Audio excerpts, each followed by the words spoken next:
Here's 4-year-old Rachel Harrison before Child Protective Services took her away from her parents. Once CPS takes over, you can see the drastic changes for yourself. And as a parent, it's very hard to deal with because your baby's in trouble and you can't do anything to help.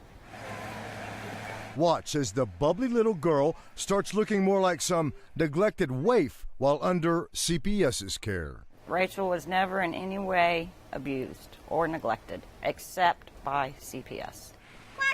In numerous court hearings, CPS caseworkers would admit they had no reason to think Rachel's parents ever neglected or abused her. The only reason CPS took custody was the young parents' recreational drug use, something they admitted to and lived to regret.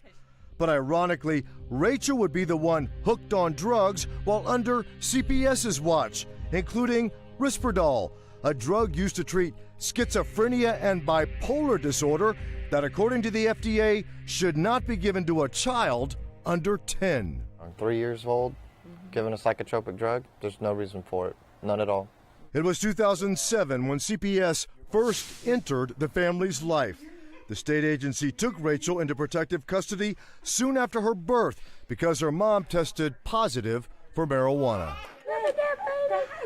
This 2007 home video shows a horrific case of diaper rash Rachel had while in foster care. Oh my goodness. That is a bad diaper rash. The baby's awful condition is pointed out to 2 CPS caseworkers, but neither decides to seek immediate medical attention. Even after a judge ordered the foster mom to get Rachel to a doctor ASAP, CPS failed to make sure that happened. Later, CPS admitted to making big mistakes. You gotta throw it. Fast forward to July 2010. I went to the hospital to get my appendix out and tested positive for cocaine. Did you test positive too, David? Yes. That was enough for CPS to take Rachel away again and spend over a year trying to terminate David and Christina's parental rights. CPS wouldn't allow the family to see Rachel for 2 months. What they say they saw was a drooling, lethargic, emaciated-looking little girl who wanted to play a very strange game. She was also writing prescriptions, Rachel, which is not normal for, they might play doctor, but she was writing prescriptions on paper. Here, take your medicine. The family spent months asking CPS if Rachel was on drugs. We kept asking, but they kept denying. You could just tell that there was a physical change between when she was with us to the time that they've had her at that point. CPS's own policy dictates parents must be told within 24 hours about their child needing or receiving medical treatment. But these parents didn't know for 6 months until it finally came out in a court hearing. You're completely powerless. You're powerless against these people. They hold all the cards, and they will do whatever they want. After the judge started questioning CPS about the little girl's declining condition, CPS gave up trying to terminate the couple's parental rights and gave them their daughter back.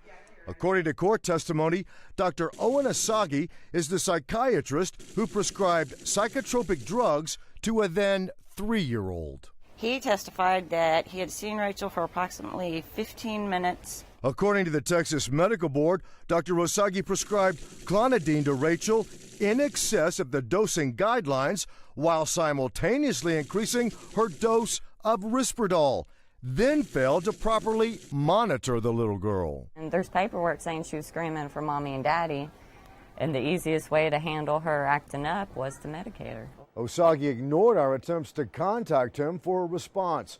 According to an agreed order with the Texas Medical Board, Dr. Osagi must complete 24 hours of continuing medical education and pay a $5,000 administrative penalty.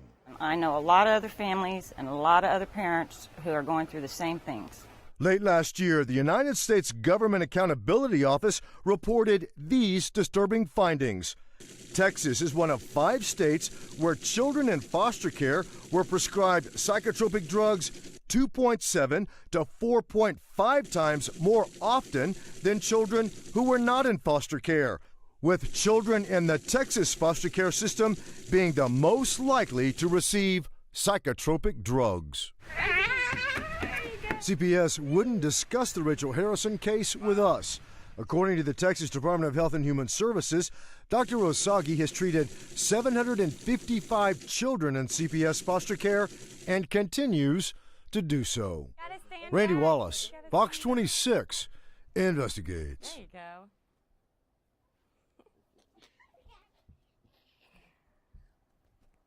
Ugh. You're getting heavy. You want to see something cool? Oh, look. You see?